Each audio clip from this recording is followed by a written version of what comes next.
أعوذ بالله من الشيطان الرجيم. بسم الله الرحمن الرحيم. الحمد لله رب العالمين،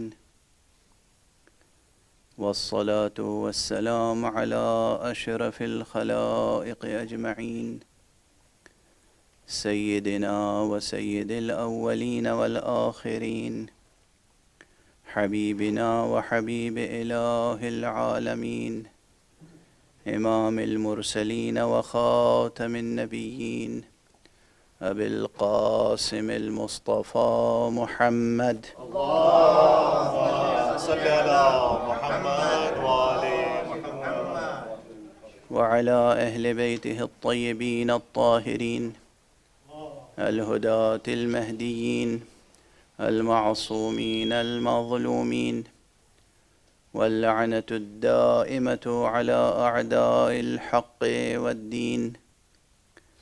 أما بعد، فقد قال الله تعالى عز اسمه في محكم كتابه ومتقن خطابه: بسم الله الرحمن الرحيم. لو أنزلنا هذا القرآن على جبل لرأيته خاشعا متصدعا من خشية الله، وتلك الأمثال نضربها للناس لعلهم يتفكرون. صدق الله العلي العظيم. اللهم صل على محمد وآل محمد. ایک اور بلند تر صلوات پڑھ دیجیے. اللهم صل على محمد وآل محمد. قرآن حکیم کا یہ فقرہ، سورہ مبارکہ حشر کی یہ آیت مسلسل آپ حضرات کی خدمت میں تلاوت کرنے کی سعادت حاصل کر رہا ہوں، جس میں کہا گیا ہے: لو انزلنا هذا القرآن على جبل لرأيته خاشعا متصدعا من خشية اللہ. اگر ہم اس قرآن کو کسی عظیم پہاڑ پر نازل کرتے تو تم دیکھتے کہ وہ خوف و خشیت الہی سے ریزہ ریزہ ہو جاتا، ٹکڑے ٹکڑے ہو جاتا. وَتِلْكَ الْأَمْثَالُ نَضْرِبُهَا لِلنَّاسِ لَعَلَّهُمْ يَتَفَكَّرُونَ. اور یہ مثالیں ہم لوگوں کے لیے اس لیے دیتے ہیں تاکہ وہ غور و فکر کریں. غور و فکر انسان کا سب سے بڑا امتیاز ہے. فکر کرنا، علمی تفکر، منطقی تفکر انسان کا سب سے بڑا امتیاز ہے. امتیاز، اور اتنا بڑا امتیاز ہے کہ یہی ایک وصف بنیادی طور پر انسان کو عالم شہود سے نکال کر عالم غیب سے جوڑ سکتا ہے. یہ جو سادہ سی تعریف منطق میں کی جاتی ہے فکر کی، کہ فکر وہ ذہنی عمل ہے جس سے انسان اپنے ہاتھ میں موجود معلومات کے ذریعے سے اس حقیقت تک پہنچ سکتا ہے جو اس کے لیے مجہول ہے، جو اسے معلوم نہیں ہے. جو چیز معلوم نہیں ہے، اب اس معلوم نہیں ہے کے دائرے کو ذرا وسیع کر لیجئے. جو کچھ بھی ہمیں معلوم نہیں ہے اس تک پہنچنے کے لیے وہ مادی بھی ہو سکتی ہے، وہ اس عالم کون و مکان، اس عالم زمان و مکان کی بھی ہو سکتی ہے، اور ماورائے زبان و ماورائے مکان غیبی حقیقتیں بھی ہو سکتی ہیں جو ہمیں نہیں معلوم ہیں، جو ہمارے لیے مجہول ہیں. ان تمام حقیقتوں تک پہنچنے کے لیے جو مجہول ہیں، بنیادی طور پر سب سے پہلی چیز جو ہمیں حاصل ہے بحیثیت انسان وہ کیا ہے؟ فکر، تفکر۔ اس لیے 2 روز قبل یا 1 روز قبل جو میں نے گزارش کی تھی کہ بچوں کی تربیت میں زبان کا خیال رکھیں کہ زبان درست بولیں، مکمل بولیں۔ سبب کیا تھا؟ جب زبان درست بولنے کی عادت پڑے گی تو اسی کے ساتھ درست سوچنے کی عادت پڑے گی۔ لفظوں کا افکار سے تعلق ہے، غور فرمائیں آپ۔ اگر ایسا نہ ہوتا تو دنیا کی ہر زبان میں گرامر کا وجود ہی نہ ہوتا، نحو کا وجود، گرامر کا وجود۔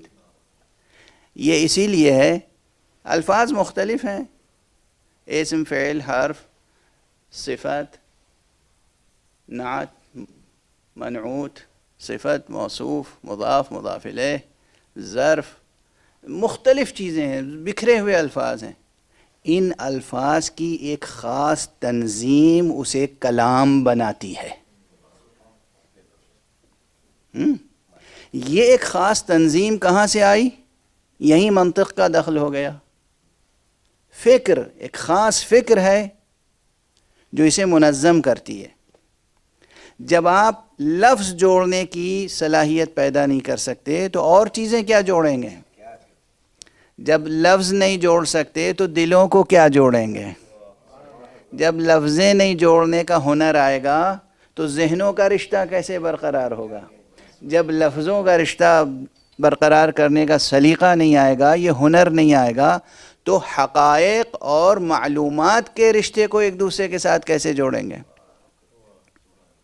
اس لیے یہ نقطہ ذہن عالی میں رہے کہ سب سے پہلے بچوں کی تربیت کے ضمن میں، ظاہر ہے میرا موضوع کچھ بھی ہو لیکن کہیں نہ کہیں میں بچوں کی فکر ضرور رکھتا ہوں۔ ایک صلوات پڑھ دیجئے محمد و آلہ۔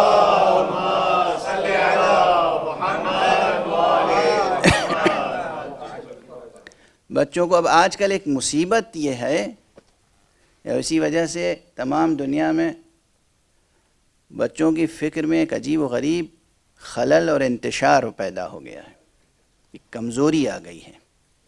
بہت اوپر بغیر راکٹ کے نہیں جا سکتے بچے۔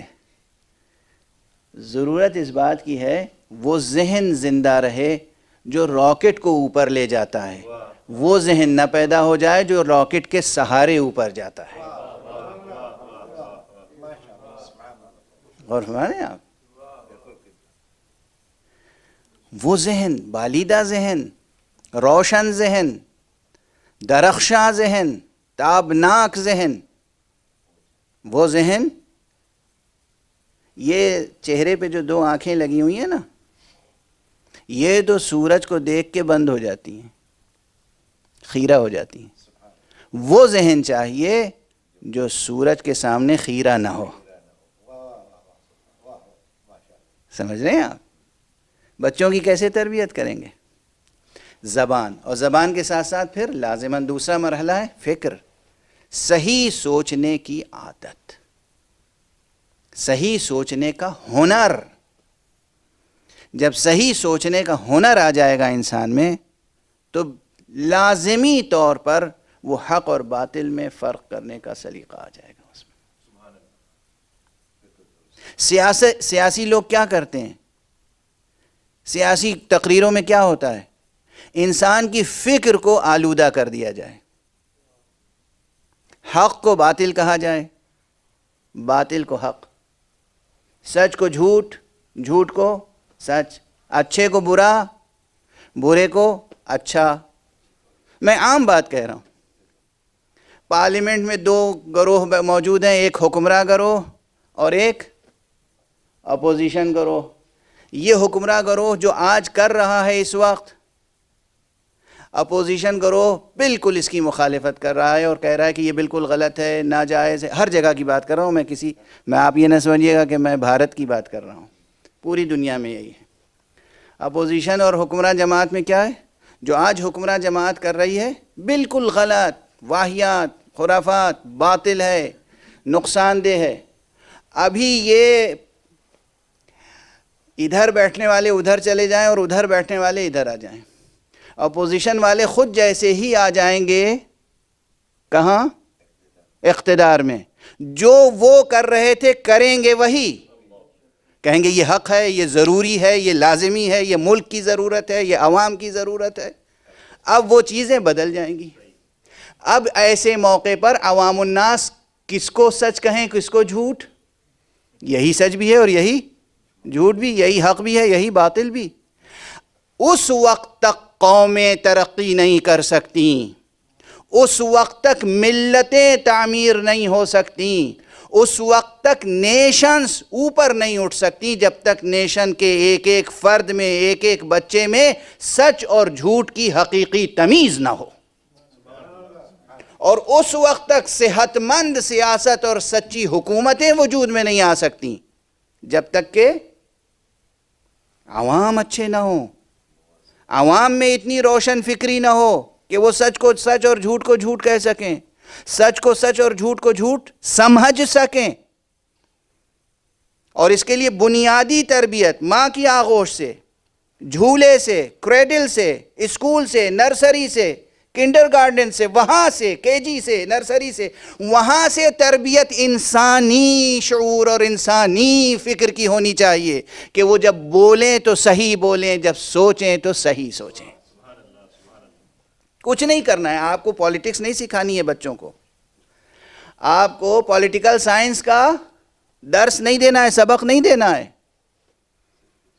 کوئی فلسفی نہیں. آپ کو دو چیزیں کرنی ہیں. بچے زبان صحیح استعمال کرنا سیکھ لیں، بچے صحیح طور پر سوچنا سیکھ لیں. غور فرما رہے ہیں آپ؟ یہ دو ہنر اگر پیدا ہو جائے تو انسانیت کی تعمیر انہی دو بنیادوں پر ہو سکتی ہے. اور یہی دو بنیادیں جب اپنے عالم عروج پر پہنچتی ہیں تو ہمیں قرآن مجید میں یہ دو ہنر نظر آتے ہیں کہ وہ زبان میں فصاحت و بلاغت میں بھی کمال کے درجے پر ہے اور انسانی فکر کی تربیت کے لیے بھی کمال کے درجے پر ہے. صلوات بر محمد و آل محمد.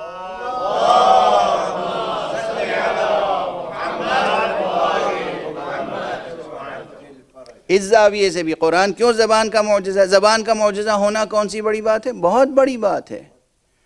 زبان کا معجزہ ہونا اب یہ عام بات تھی، لیکن اب خاص زبان کا معجزہ ہونا یعنی یہ کہ اگر واقعاً کوئی قرآن مجید کی تلاوت کا عادی ہو، عادی تو میں یوں ہی کہہ رہا ہوں، عادی کا لفظ بہت اچھا نہیں ہے، عادتاً کوئی کام کرنا نہیں چاہیے. اگر واقعاً کوئی شخص قرآن مجید کی پوری ارادت مندی کے ساتھ مطالعہ کرے، تلاوت کرے، قرأت کرے، تلاوت کرے، تو قرآن مجید انسان کی زبان کو بھی صحیح کر دیتا ہے، انسان کی سوچ کو بھی صحیح کر دیتا ہے. اور سوچ کی صحیح کر دینے کی مثالیں یہی ہیں جو کل میں نے اشارہ کیا تھا کہ پوری دنیا پہ نظر ڈالیے، آج کتنے ہیں جو عربی کا قرآن نہیں پڑھ رہے ہیں، ٹرانسلیشنز پڑھ کر ان کی فکر صحیح ہو جاتی ہے، حق کا راستہ نظر آ جاتا ہے. یہ کیا کم اعجاز ہے؟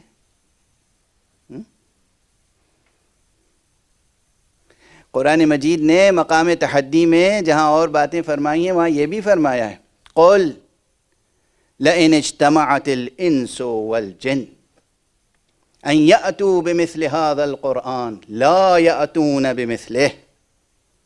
کہہ دیجئے کہ اگر تمام انس و جن مل کر چاہیں کہ اس قرآن کی کوئی دوسری مثال لے آئیں تو وہ نہیں لا سکیں گے، نہیں لا سکیں گے، ممکن نہیں ہے، چاہے ایک دوسرے کا ساتھی کیوں نہ دیں. وَلَوْ كَانَ بَعْضُهُمْ لِبَعْضٍ ظَهِيرًا، ایک دوسرے کا ساتھ کیوں نہ دیں، ایک دوسرے کو سپورٹ کیوں نہ کریں، ایک دوسرے کی مدد کیوں نہ کریں، مگر لا نہیں سکتے. یہ اعجاز قرآنی یہ صرف فصاحت و بلاغت تک محدود نہیں ہے، اسے تسلیم کیجئے. اب میں عرض کروں ایک پہلو، ایک نقطہ. قرآن اس اعتبار سے بھی معجزہ ہے، یاد رکھیے گا، کاش یہ ذہنوں میں رہ جائے جملہ، وہ حقیقت جو ناقابل بیان ہو اسے جو سخن بیان کر دے اسے ہم معجزہ نہ کہیں گے تو کسے کہیں گے؟ توجہ ہے؟ کاش پوری طرح بیدار ہو کر آپ حضرات سماعت فرما لیں۔ اور میں صلوات بر محمد وآل محمد۔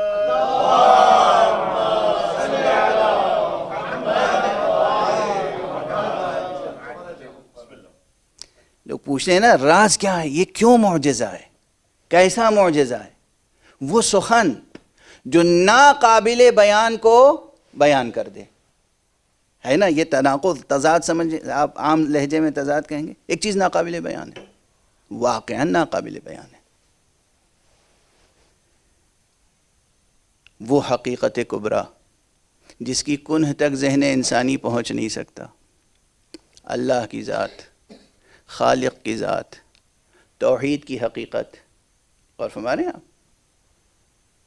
عام طور پر یہ بات کہی جاتی ہے اور بالکل درست کہی جاتی ہے، اس میں کوئی غلطی نہیں ہے، حق سبحانہ و تعالیٰ کی حقیقت اور حتیٰ کہ توحید کی حقیقت انسانی ذہن کے لیے ناقابل فہم ہے، پوری طرح سے کمپریہنشن اس کا کمپریہنڈ نہیں کر سکتے، اسے اس کی ذات کو ذہن میں تصور میں نہیں لا سکتے، جو کچھ بھی تصور میں آ گیا وہ کچھ ہو سکتا ہے، خدا نہیں ہو سکتا، جو ہماری عقل کے دائرے میں آ گیا وہ کچھ ہو سکتا ہے، خدا نہیں ہو سکتا، خدا عقل کے دائرے میں محدود نہیں ہو سکتا، خدا ہمارے ذہن میں محدود نہیں ہو سکتا، یہ مسلمہ حقیقتیں ہیں۔ تو پھر خدا کی ذات اور خدا کے صفات کسی صورت سے بیان بھی نہیں ہو سکتے، عاجز ہے انسان وصف پروردگار کے لیے، جس چیز کے لیے انسان عاجز ہے وہ چیز اگر کہیں بیان ہو جائے تو وہی تو معجزہ کہلائے گی۔ اور خدا کی قسم قرآن مجید میں اس طریقے سے حقیقت توحید کو بیان کیا گیا ہے کہ تمام اذہان انسانی یہ گواہی دیں گے جب پڑھیں گے اس قرآن کو کہ جو چیز ہم بیان نہیں کر سکتے وہ قرآن نے بیان کیا ہے، خدا کی حقیقت اور خدا کی وحدانیت۔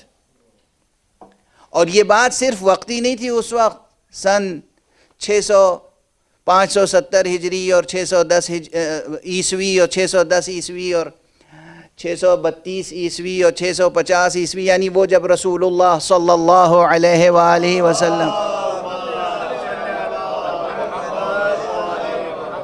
کے اوپر یہ قرآن مجید کے یہ آیات نازل ہو رہے تھے، یہ آیتیں نازل ہو رہی تھیں، صرف اس وقت جو مخاطبین تھے عرب، انہی تک بات نہیں ہے محدود، قیامت تک آنے والا ذہن۔ اور یہ ارشاد گرامی ہے ہمارے چوتھے امام حضرت امام زین العابدین علیہ السلام،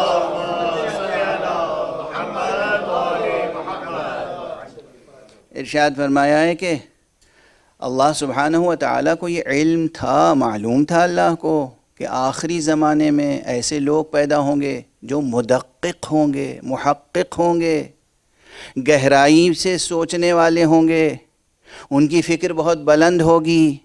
اب بالکل عام لہجے میں کہہ دوں جو ہمارے اردو میں عام بول چال کی زبان ہے، بال کی کھال کھینچنے والے لوگ ہوں گے، ہے نا؟ اب تو سب کو یاد رہ جائے گا یہ جملہ، محقق، مدقق، منہ شگافی کرنے والے، یہ سب اگر نہ یاد رہے تو یہ یاد رہے گا کہ بال کی کھال کھینچنے والے ہوں گے، ہیں؟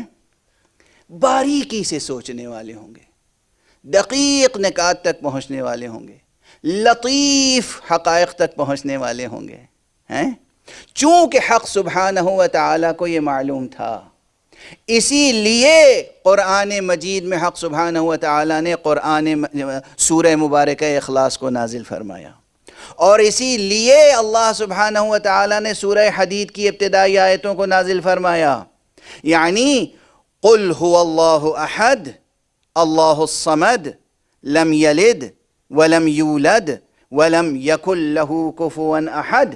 یہ وہ عبارت ہے، یہ وہ بیان ہے جو ناقابل بیان کو بیان کرنے والا بیان ہے. اس کی نظیر آپ کو کہیں انسانی ادب میں مل نہیں سکتی. کیوں نہیں مل سکتی؟ اب تھوڑی سی توجہ دے دیں. انسانی فکر مقید ہے شرائط زمان و مکان کے ساتھ. یہ اسپیس ٹائم کنڈیشنز، زمانی شرائط، مکانی شرائط، جو انسان کے تجربے میں باتیں آتی ہیں اسی انداز سے انسان کی فکر پروان چڑھتی ہے. انسان کے تجربے میں جو باتیں آتی ہیں اسی کی روشنی میں انسان کی فکر پروان چڑھتی ہے. انسان جب سے بھی تاریخ کو مشاہدے میں لائے، مطالعہ کرے، تحقیق کرے، انسان کے تجربے میں کوئی ایسا موجود آ نہیں سکتا جس کو کسی نے جنم نہ دیا ہو. انسان کسی ایسے تجربے سے آشنا ہے؟ ممکن نہیں ہے. انسانی تاریخ میں ممکن نہیں ہے، اس کائنات میں کی تاریخ میں ممکن نہیں ہے جسے کسی نے جنم نہ دیا ہو. پرندے ایک دوسرے سے پیدا ہوتے ہیں، انڈوں سے پیدا ہوتے ہیں یا بچے پیدا کرتے ہیں. حشرات الارض، حیوانات، درندے، چرند، پرند، انسان، جتنی چیزیں ہیں کسی نہ کسی سے پیدا ہوتی ہیں. اسی لیے ہاتھ جوڑ کے عرض کر رہا ہوں، انسانی ذہن نے جن مذہبوں کو ایجاد کیا وہاں خداؤں کے بھی خاندان ہیں. مطالعہ کر لیجئے. انسانی ذہن نے جس مذہب کو بنایا وہاں خداؤں کے خاندان ہیں. ایک خدا ہوا، اس کی بیٹی ہوئی، اس کا بیٹا ہوا، اور پھر خاندانی جھگڑے ہیں. یونان سے لے کر اور ہمارے دیش بھارت تک آپ غور کر لیجئے. جو ہمارا لٹریچر ہے، جو ہیریٹیج ہے، جس پہ ہم ناز کرتے ہیں، وہ بجا طور پہ ناز کرتے ہیں. بعض ایسے پہلو ہیں جن پہ ہمیں ناز کرنا چاہیے. یونان سے لے کر بھارت تک اور عربستان سے لے کر فارس تک وہ جو بت بیٹھے ہوئے تھے خانہ کعبہ میں، ان میں بھی خاندان تھے. کچھ بت مذکر تھے، کچھ مؤنث، کچھ مورتیاں، کچھ دیوتا تھے، کچھ دیویاں. اس کے معنی یہ ہے کہ ذہن انسانی جب بھی سوچے گا اس مکان و زمان کے شرائط میں، وہ مؤنث اور مذکر کی ثنویت سے جدا نہیں سوچ سکتا. وہ تولید کے عمل سے ہٹ کے سوچ نہیں سکتا. پھر جب سوچ ہی نہیں سکتا ذہن انسانی، تو یہ کون سا کلام ہے جو کہہ رہا ہے کہہ دو کہ وہ ایک ہے، کہہ دو کہ وہ صمد ہے، کہہ دو اسے کسی نے پیدا نہیں کیا، کہہ دو کہ اس سے بھی کوئی پیدا نہیں ہوا، کہہ دو کہ اس کا کوئی ہمسر نہیں ہے. یعنی جتنے پہلو تھے ثنویت کے سب کا انکار. یہ فکر ذہن انسانی میں آ ہی نہیں سکتی جب تک کہ قل کا کلمہ کہہ کر صاحب کن اور صاحب قل اسے القا نہ فرمائے، وحی نہ فرمائے. صلوات پڑھ.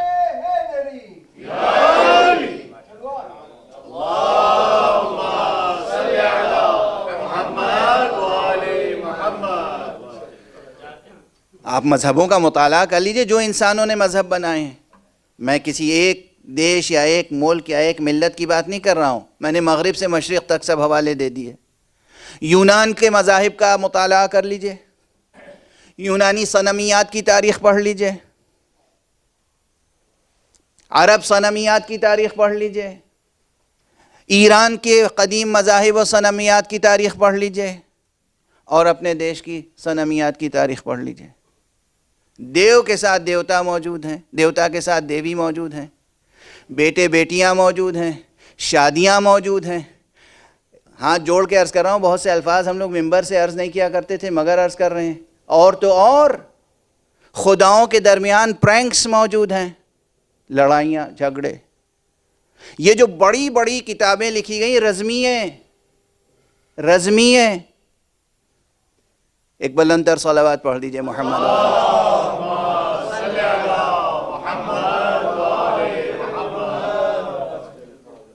بارہ دیگر بلند تر صلوات۔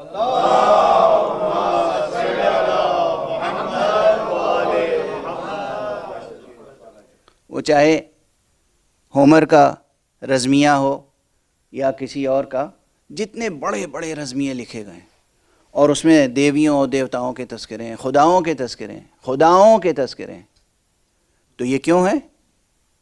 انسانی ذہن کا بنایا ہوا مذہب ہے۔ جو اللہ کی طرف سے آنے والے دین ہے وہ یہ تصور دے سکتا ہے کہ ایک وجود ایسا بھی ہے جو ثابت ہے، جس میں تغیر نہیں ہے، جس میں تلون نہیں ہے، جس میں ثنویت نہیں ہے، جس میں کسی طرح کی ڈوالٹی نہیں ہے، نہ ڈوالٹی ہے، نہ ثنویت، نہ تثلیث، نہ کثرت۔ لم یلد ولم یولد ولم یکن لہ کفوا احد، کوئی ہمسر بھی نہیں ہے۔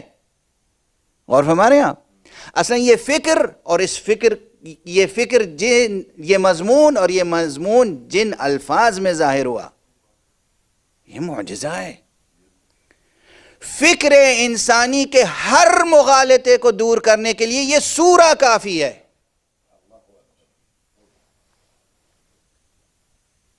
فکر انسانی کے ہر مغالطے کو دور کرنے کے لیے۔ اس کے بعد اب آج تیزی سے وقت گزر رہا ہے، سورہ مبارکہ حشر کی آیات مطالعہ فرمائیے گا، موقع ملا تو میں بھی آئندہ کل یا پرسوں کی تقریر میں اس کی طرف بھی اشارہ کروں گا۔ جتنے مسائل، کتنی مثالیں اور موجود ہیں۔ خود آیت الکرسی، اللہ لا الہ الا ہو الحی القیوم، جو مضمون ہے اس پوری آیت الکرسی میں، اللہ لا الہ الا هو الحی القیوم سے لے کر العلی العظیم تک صرف پڑھ لیجئے، اس ایک آیت کو پڑھ لیجئے۔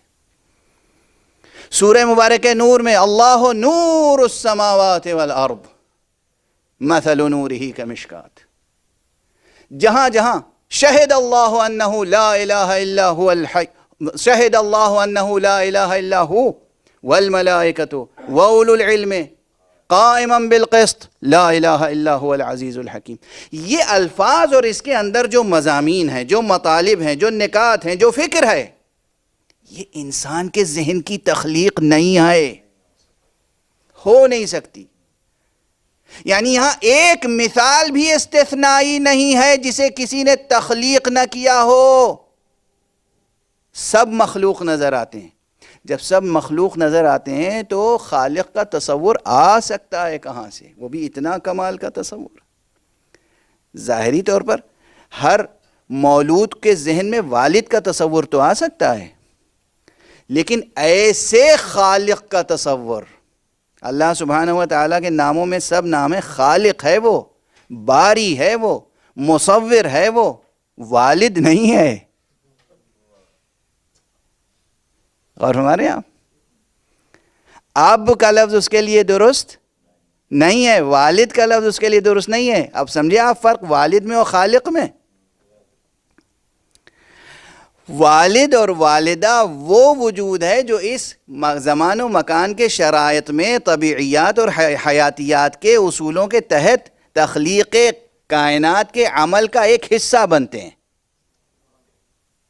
لیکن خالق وہ ہے جو بغیر کسی وسیلے کے اپنے حرف کن سے خلق کرتا ہے، اور جو چاہتا ہے خلق کرتا ہے، بغیر کسی مثال کے، بغیر کسی فکر کے، بغیر کسی پیشگی تفکر کے۔ پہلے سوچا اور نقشہ بنایا اور میٹیریل جمع کیا، اس کے بعد کچھ بنا دیا، نہیں، کون کرتا ہے اور ہو جاتا ہے۔ یعنی وہ ارادہ کرتا ہے، تخلیق کا ارادہ، اور وہ چیز وجود میں آ جاتی۔ یہ تصور جس کو قرآن مجید نے پیش کیا، یعنی یہ تصور محفوظ نہیں رہ گیا. دیکھیے اس سے پہلے جو کتابیں ہیں اس میں بھی یہ تصور ایسا محفوظ نہیں رہ گیا نا.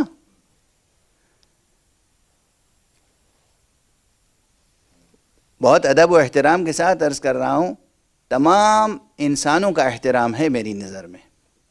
میں کسی انسان، کسی فرزند آدم اور کسی بنت حوا کی توہین کا روادار نہیں ہوں. لیکن اگر کوئی فرزند آدم، اگر کوئی بنت حوا، اگر کوئی شخص کسی غلط فکر کا حامل ہے تو ہم اس غلط فکر کا احترام نہیں کریں گے. اس کے احترام میں ہم کہیں گے ہمارے لیے آپ محترم ہیں، لیکن دیکھیں یہ فکر آپ کی درست نہیں ہے، یہ جو سوچ ہے آپ کی یہ درست نہیں ہے. آپ کا ہم احترام کریں گے مگر آپ کی اس سوچ کا احترام نہیں کر سکتے.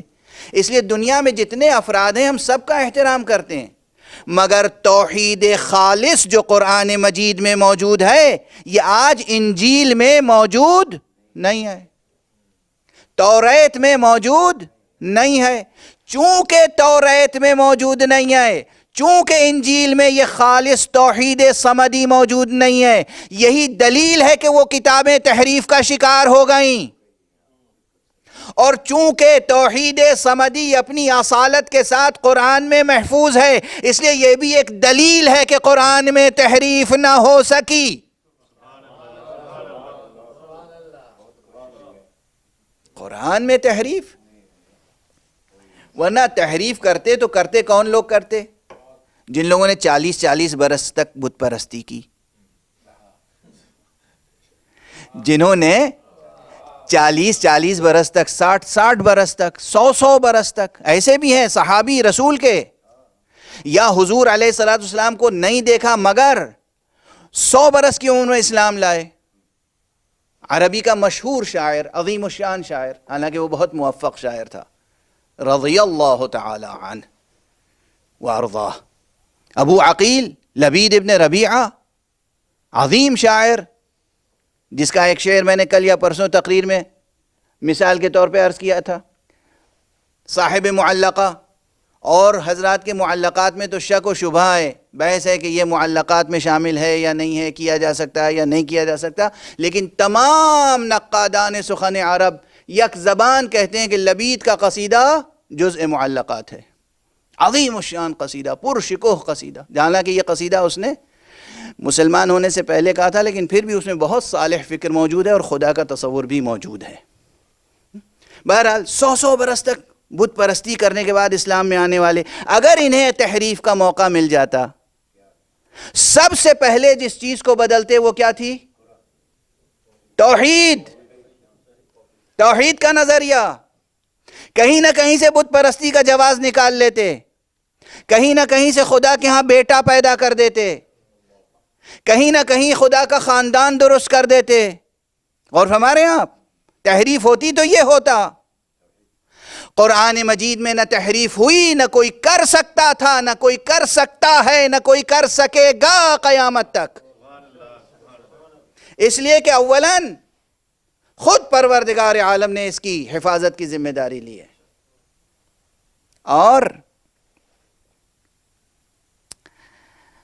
اس دنیا میں بھی ظاہری طور پہ ایسے محافظین پیدا کیے ہیں جن کا نام سن کے بڑے سے بڑے فرعون لرزہ برندام ہو جاتے ہیں. یہ جو میں نے عنوان رکھا ہے قرآن اور حسین، آپ کو معلوم ہے آقا حسین کی خصوصیت کیا ہے؟ کبھی غور کیا ہے عزاداری پر پابندیاں کیوں لگائی جاتی رہی ہمیشہ، اور آج بھی مختلف ملکوں میں کوشش ہو رہی ہے عزاداری کو کم سے کم کرنے کی اور پابندیاں لگانے کی؟ کیوں؟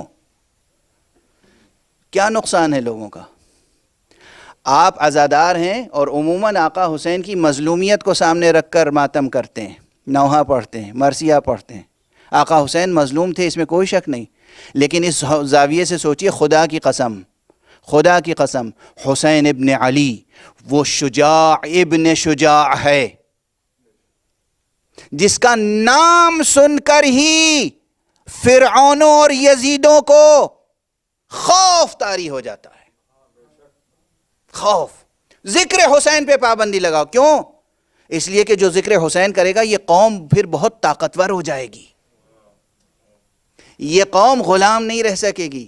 یہ قوم مستضعف ہمیشہ نہیں رہے گی. یہ قوم کچلی نہ جا سکے گی. یہ قوم ترقی کرے گی. یہ قوم انقلاب لے آئے گی. میں نام لے کر اگر مثالیں دوں تو بات بہت پھیل جائے گی اور بات شخصی اور جزئی ہو جائے گی. تاریخ میں ہمیشہ آقا حسین کے اوپر ان کی عزاداری پہ پابندی لگائی گئی، ذکر حسین پر. کیوں؟ اس لیے کہ حسین علیہ السلام وہ شجاع ترین وجود ہے، وہ عظیم وجود ہے، وہ قوی وجود ہے، جس کا نام سن کے لوگ لرزہ براندام ہو جاتے ہیں. ایسے وجودات اس دنیا میں اللہ نے بھیجے قرآن کی حفاظت کے لیے. ایک طرف اس کا ارادہ حفاظت کا اور دوسری طرف ایسے حفاظت کرنے والے، علی جیسا حفاظت کرنے والا، حسن جیسا حفاظت کرنے والا، حسین جیسا حفاظت کرنے والا. پھر ممکن ہے کہ قرآن میں تحریف ہو جائے، قرآن میں کوئی آیت نکال لی جائے اور کوئی آیت اس میں رکھ دی جائے. ممکن ہے. تھوڑی دیر اور ساتھ دے دیں، ایک صلوات پڑھیں محمد و آل محمد.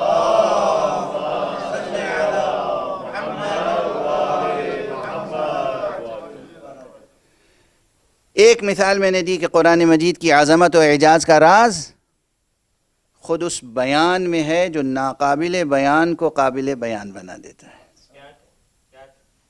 حقیقت توحید. دوسری اس سے بڑھ کر کیا ہے؟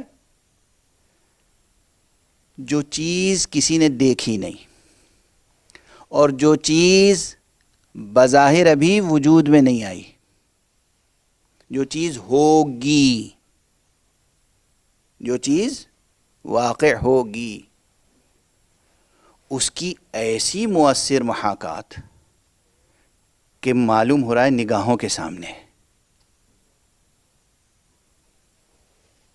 آخرت کا بیان، قیامت کا بیان، جنت کا بیان، مرنے کے بعد کی زندگی کا بیان، اس کے مرحلے، یہ بیان آخرت قرآن مجید کا. تمام دنیا کی فصاحتیں، بلاغتیں اور حکمتیں نثار کر دیجئے قرآن مجید کی آیتوں پر.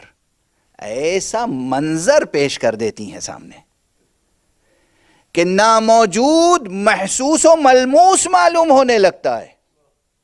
معلوم ہوتا ہے سامنے موجود ہے، نگاہوں کے سامنے ہے منظر. اس قوت کے ساتھ کہ صرف سماعت محظوظ نہ ہو، صرف بصارت محظوظ نہ ہو، صرف تلاوت میں آپ کے لب اور آپ کی زبان محظوظ نہ ہو، بلکہ روح اور اصلی وجود آپ کا تبدیل ہو جائے. حقیقت میں توحید اور آخرت کے اس قدر مؤثر بیان نے قرآن مجید کو معجزہ بنایا ہے. اور نہ جانے کتنے پہلو ہیں. یہ نہیں کہ منحصر کر لیجئے کہ بس یہ 2 پہلو ہیں. میں مسلسل عرض کر رہا ہوں قرآن مجید کے معجزہ ہونے کے پہلو بہت ہیں، لیکن بیان توحید یہ بھی ایک راز ہے، رمز ہے، سر ہے قرآن مجید کے اعجاز کا. صرف یہ نہیں کہ الفاظ کا انتخاب کیسا ہے اور نحوی ترکیبیں کیسی ہیں اور بیانی تشبیہیں کیسی ہیں اور صنائع و بدائع کیسے ہیں قرآن مجید میں، اس اعتبار سے معجزہ ہے. جو کلاسیکل تصور چلا آ رہا ہے فصاحت و بلاغت کا. اور اسی لیے اب میرا پرانا جملہ ہے لیکن پھر دہراؤں، اور غالباً 2 سال پہلے بمبئی کے ممبر پہ عرض کر چکا ہوں، مسجد ایرانیان کے ممبر پر، کہ اگر آپ سے یہ سبق یاد دلا رہا ہوں، دہرانا مجھے بہت اچھا نہیں لگتا خود اپنی باتوں کا بھی، کہ 3 باتیں ضرور ذہن میں رکھیں. 3 باتیں، یہ کئی بار میں ممبروں سے عرض کر چکا ہوں، آج پھر عرض کر رہا ہوں کہ قرآن مجید جو آپ کے ہاتھوں میں ہے یہ ایک کتاب ہے، اگر کوئی پوچھے ایک لفظ میں جواب دو کہ اس کتاب کا موضوع کیا ہے. احسنتم، آپ حضرات کو یاد ہے جواب. توحید.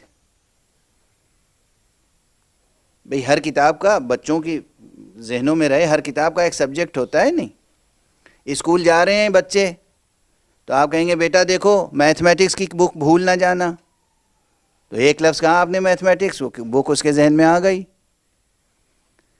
آپ نے کہا ہسٹری کی بک نہ بھول جانا. آپ کے یہاں بہت بڑی لائبریری ہے، ہزاروں کتابیں، کوئی آئے اور ایک کتاب پہ ہاتھ رکھ کے کہے یہ کون سی کتاب ہے، آپ کہہ دیں گے یہ نحو کی ہے. یہ کون سی کتاب ہے، یہ صرف کی ہے. یہ کون سی کتاب ہے، یہ طب کی ہے. یہ کون سی کتاب ہے، حدیث ہے. یہ تاریخ ہے. ایک لفظ میں جواب ہوتا ہے. تو قرآن مجید کے سلسلے میں بھی آپ کو یاد ہونا چاہیے نا جواب.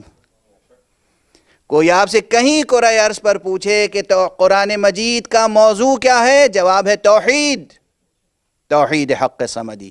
بسم اللہ سے لے کر والناس تک ہر آیت مضمون توحید سے جڑی ہوئی ہے، چاہے بظاہر اس میں کوئی اور مضمون ہو، کچھ بھی بیان کیا گیا ہو. اب بالکل وہ مجھے اپنے الفاظ یاد آ رہے ہیں، میں نے عرض کیا ہے بارہا کہ حیات اور کائنات کا ہر مسئلہ قرآن مجید نے ایک اساس اور ایک بنیاد اور ایک محور پر حل کیا ہے، اور وہ ہے توحید.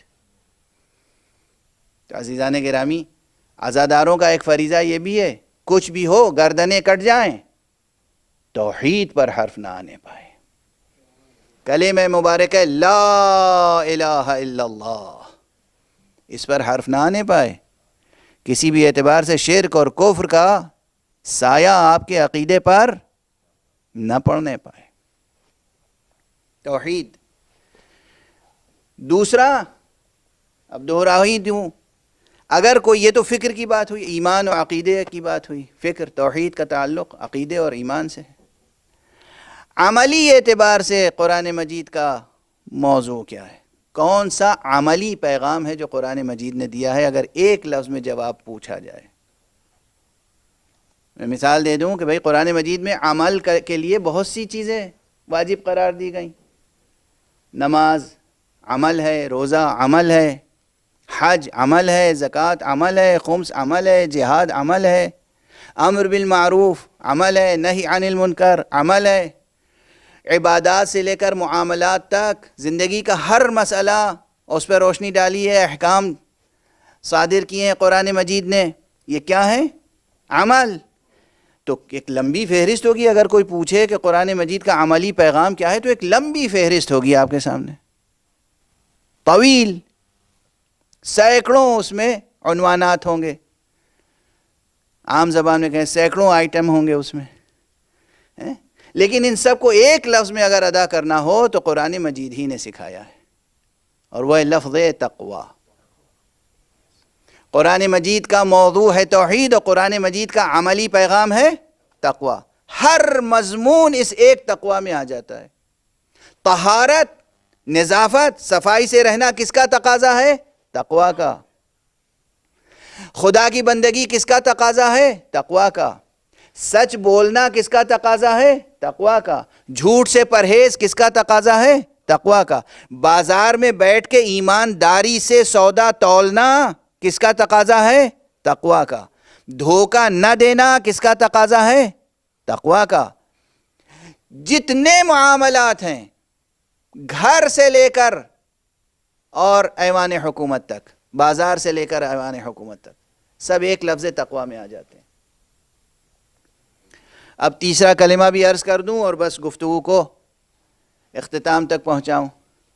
ایک چیز اور ہے، موضوع قرآن مجید کا توحید عرض کر چکا ہوں پہلے، دہرا رہا ہوں میں، پہلے خود ہی عرض کر دیا میں نے. اور عملی پیغام تقوی. اور پورے معاشرے انسانی کو منظم کرنے کے لیے کون سا فارمولہ دیا ہے قرآن نے؟ دیا ہے یا نہیں؟ چونکہ یہ بھی بڑا مسئلہ ہے عمل سے متعلق، لیکن بڑا مسئلہ ہے.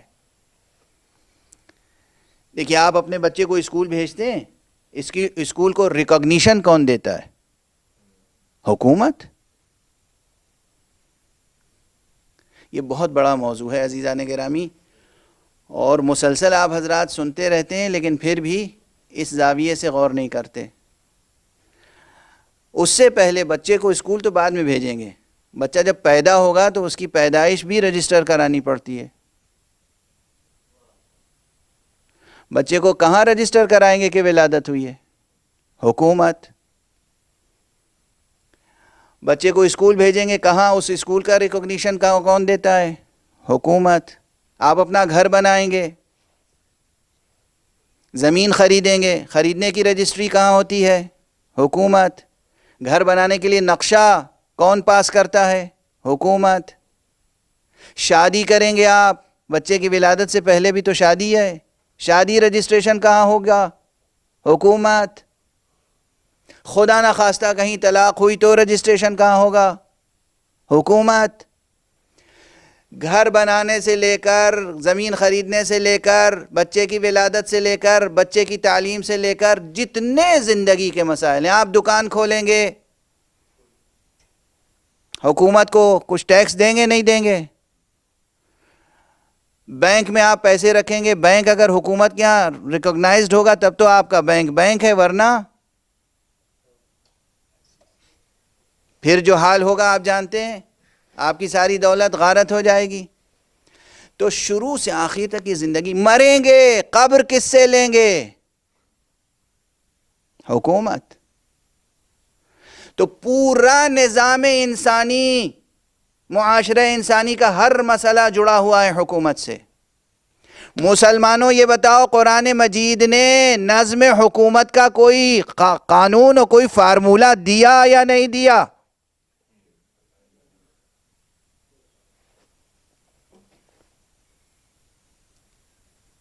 اللہ سبحانہ و تعالیٰ نے کیا کہا ہے؟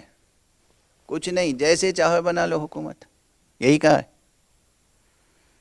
جس کا جی چاہے الیکشن سے حکومت بنا لے، جس کا جی چاہے سلیکشن سے حکومت بنا لے، جس کا جی چاہے نامینیشن سے حکومت بنا لے، جس کا جی چاہے غارت گری کر کے حکومت بنا لے، وہ بھی جائز۔ یہ کوئی بات ہوئی؟ یہ کوئی بات ہوئی؟ قرآن مجید نے کوئی فارمولہ دیا یا نہیں دیا؟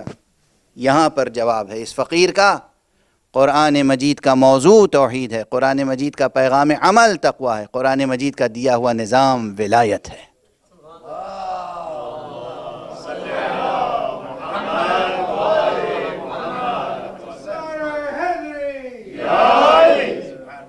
اس لفظ ولایت کو، اس عنوان ولایت کو، اس موضوع ولایت کو یاد رکھیے گا،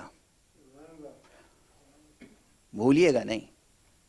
اور اس کی تفصیل الگ ہے، اب کبھی زندگی رہی تو پورا ایک عشرہ اس عنوان سے ولایت کے تعلق سے عرض کروں گا، اس زاویے سے۔ یعنی ولایت صرف اس زاویے سے نہیں کہ ولایت ایک عقیدہ ہے جو ہم نے تسلیم کر لیا، پوری زندگی جیسے حکومت کے سائے میں گزرتی ہے ویسے پوری زندگی سایہ ولایت میں گزرے۔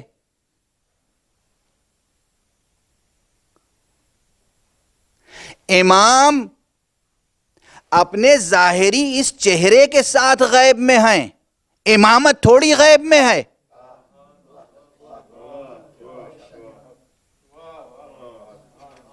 امام غیب میں ہے، امامت غیب میں نہیں ہے۔ جیسے خود نبی کریم محمد مصطفیٰ صلی اللہ علیہ وآلہ وسلم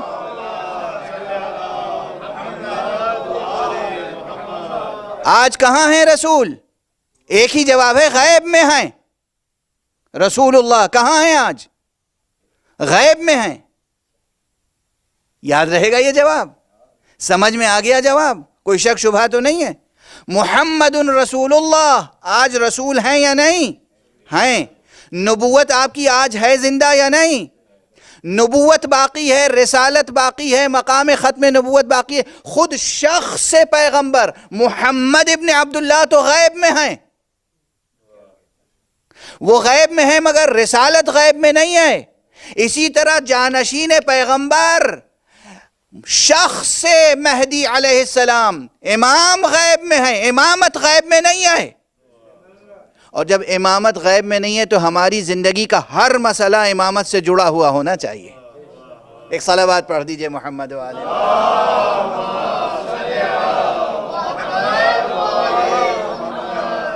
ایک اور بلند صلوات پڑھ دیجئے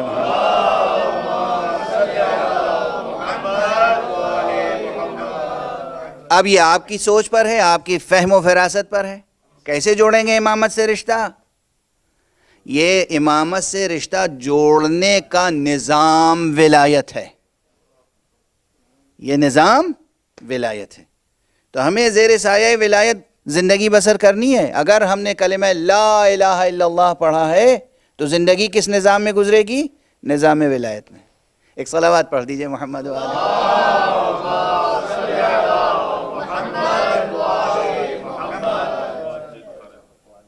بہرحال یہ موضوع ایسا ہے جو بہت فکر انگیز ہے، اور اس پر ابھی تک ارباب قلم کو جس طرح خامہ فرسائی کرنی چاہیے وہ نہیں کر سکیں۔ ابھی اس نظریے کی تشریح باقی ہے، اور یہ سب وہ مقاصد قرآنی ہیں جن میں اعجاز قرآن کے اسرار پوشیدہ ہیں۔ بیان توحید، بیان تقوی، بیان ولایت۔ اب یہاں پہ کس طریقے سے ولایت بیان کیا ہے قرآن مجید نے، ولایت کے موضوع کو کس کس جہت سے بیان کیا ہے، وہاں کیا شان فصاحت و بلاغت و کیا شان اعجاز ہے، یہ مستقل ایک موضوع ہے۔ لیکن اب آج کا وقت بالکل گزر چکا، اب میں بھی خستہ ہو رہا ہوں، اس لیے باقی بحثیں آئندہ تقاریر پر موکول کرتا ہوں، چونکہ آج حق مجلس ادا کرنے کے لیے، آج حضرت زہرا کو پرسہ دینے کے لیے، آج رسول اللہ کو پرسہ دینے کے لیے جس شہید کا تذکرہ کیا جاتا ہے، وہ شہید بھی اپنے وجود کے ساتھ ایک معجزہ تھا۔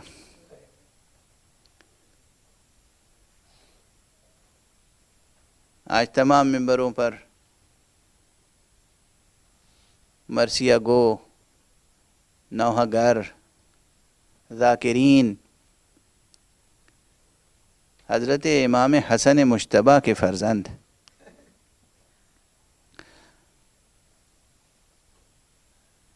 حضرت قاسم ابن حسن کا تذکرہ کر رہے ہیں۔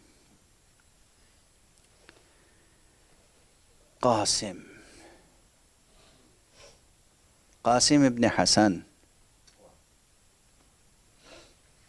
میں تو غالباً ہر سال یہ فقرہ ضرور دہراتا ہوں۔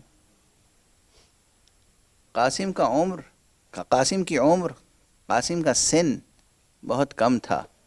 اکثر مورخین نے یہ لکھا ہے کہ حضرت قاسم کی عمر مبارک اس وقت 13 یا 14 برس کی تھی۔ لم یبلغ الحلم، ابھی آپ سن کمال تک نہیں پہنچے تھے، اور آپ کے حسن و جمال کا یہ عالم تھا کہ جب ماں سے رخصت ہو کر اور چچا سے اجازت لے کر میدان کربلا میں آئے ہیں تو دشمن نے یہ کہا، ایسا لگتا تھا جیسے چاند کا کوئی ٹکڑا سامنے آ گیا۔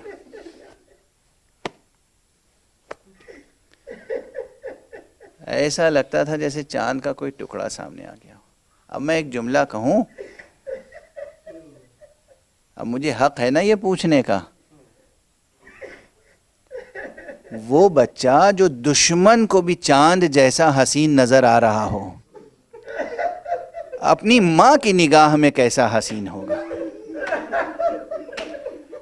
وہ بچہ جو دشمن کو چاند کا ٹکڑا نظر آ رہا ہو، وہ اپنی بہن کی نگاہ میں، اپنے بھائی کی نگاہ میں، اپنے چاہنے والے چچا کی نگاہ میں کتنا حسین ہوگا۔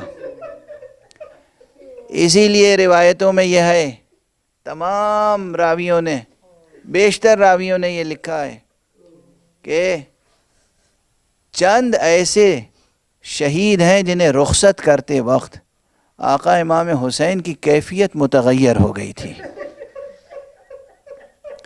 حسین بہت بڑے شجاع تھے، شجاع حسین، صابر حسین،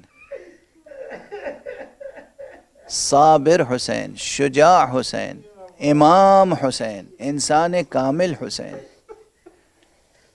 غموں کا پہاڑ ٹوٹ رہا تھا لیکن امام حسین کا چہرہ دمک رہا تھا، اس پر کوئی ضعف کے، کمزوری کے آثار نہیں تھے، یہ بھی دشمن کی گواہی ہے۔ لیکن ایسا حسین بھی جب جناب قاسم جدا ہو رہے تھے، ایک تو صبح عاشور سے روایتوں میں کہ کئی مرتبہ جناب قاسم اپنے چچا کے پاس آئے، اس لیے کہ رات بھر چاہنے والی ماں نے بیٹے قاسم کو شہادت کے لیے اور جنگ کے لیے اور جہاد کے لیے آمادہ کیا تھا۔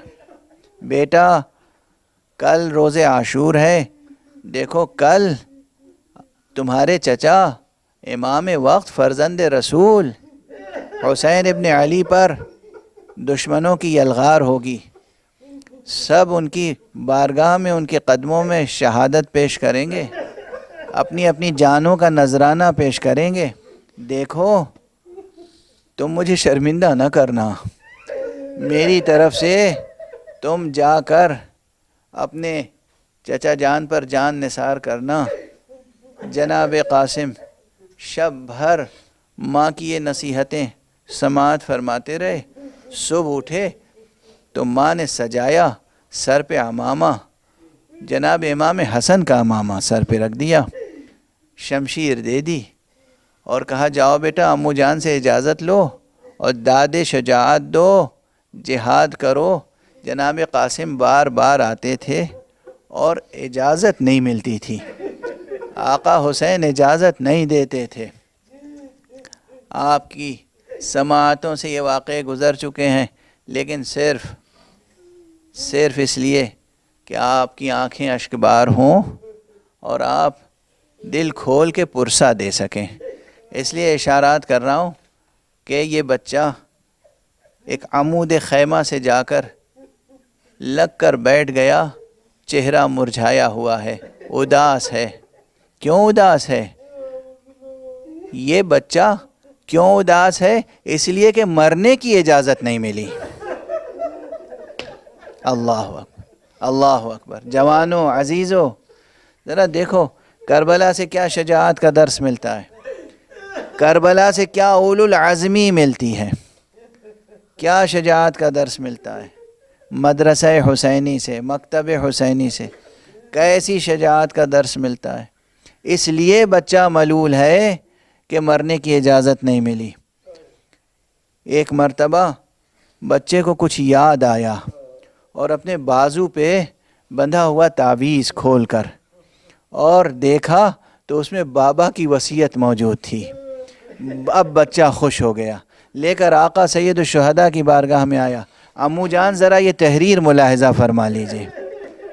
آقا حسین نے تحریر دیکھی، بھائی کی تحریر پہچان لی، آنکھوں سے لگایا ہوگا آقا نے، بوسہ دیا ہوگا آقا نے، اور اس کے بعد اثر جو دنیا والوں نے دیکھا وہ یہ دیکھا کہ آنکھیں اشکبار ہو گئیں اور بھتیجے کو سینے سے لگایا، اتنا گریہ کیا کہ چچا اور بھتیجے دونوں غش کھا کے زمین پر گر گئے۔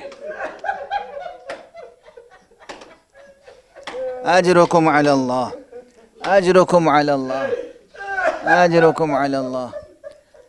قاسم کو بھی غشی کی کیفیت طاری ہو گئی، آقا سید الشہداء پہ بھی غشی کی کیفیت طاری ہو گئی، اور اس کے بعد پھر بیدار ہوئے، اٹھے، پھر سینے سے لگایا، پھر خوب گریہ کیا، خوب گریہ کیا، اور بالآخر اپنے اس چہیتے بھتیجے کو جسے بیٹے کی طرح پالا تھا اور جینے کے لیے پالا تھا، بیٹے کے طرح پالا تھا اور جینے کے لیے پالا تھا، اب اسے مرنے کے لیے بھیج رہے ہیں۔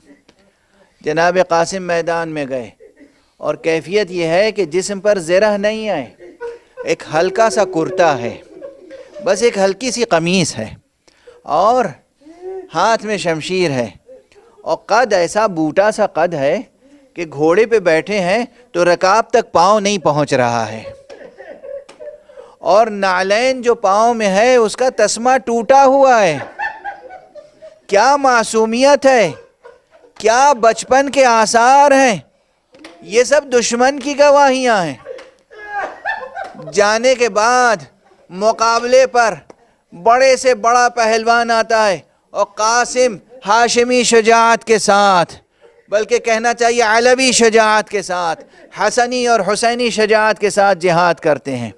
بہت سے دشمنوں کو تحت تیغ کیا، لیکن پھر دشمن نے وہی حیلہ اختیار کیا، ہالے کی طرح اس چاند کو گھیرے میں لے لیا اور ہر طرف سے حملہ کرنے لگے۔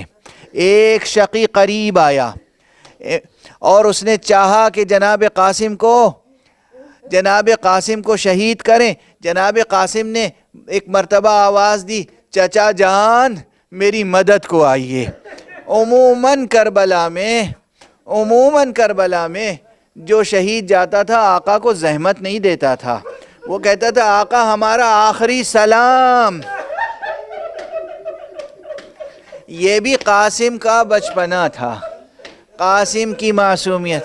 کہا میرے چچا میری مدد کو آئیے، لیکن اللہ رے حسین کی مظلومیت اور مصیبت، جس بھتیجے نے مدد کو پکارا اس کی مدد کو گئے تو مگر پھر بھی مدد کر نہ پائے، اس لیے کہ اب یہ مشہور واقعہ ہے۔ تاریخی بیانات کا اختلاف میری نظر میں ہے، مگر جو جملے آپ سنتے آئے ہیں وہ بھی معتبر ذرائع نے ہم تک پہنچائے ہیں کہ جناب قاسم کے سرہانے پہنچے تو دیکھا ایک شقی ہے جو چاہتا ہے کہ سر قلم کرے۔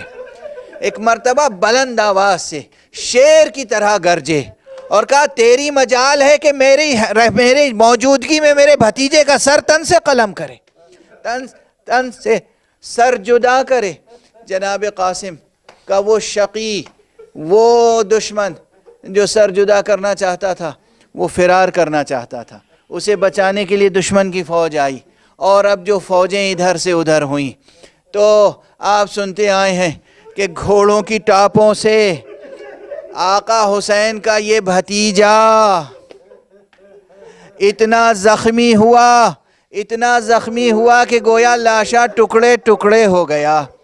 اور پھر آقا حسین نے ایک مرتبہ خیمے کی طرف نظر کی اور کہا ارے بنی ہاشم کے بچوں آؤ اور میری مدد کرو۔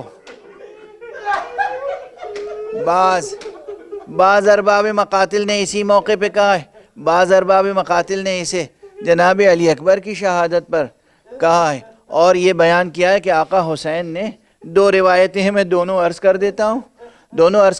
ایک روایت تو یہ ہے کہ آقا حسین نے اپنی ردا بچھائی، اپنی عبا بچھائی اور قاسم کے لاش کے ٹکڑوں کو جمع کیا، اور گویا اپنی پشت پر ایک گٹھری سی لے کر چلے خیمہ گاہ کی طرف۔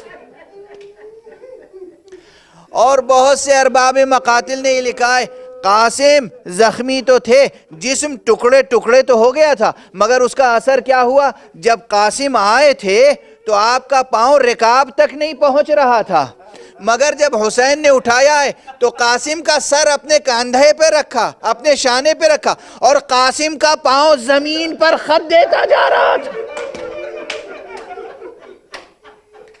قاسم کے قدم زمین پر خط دیتے جا رہے تھے۔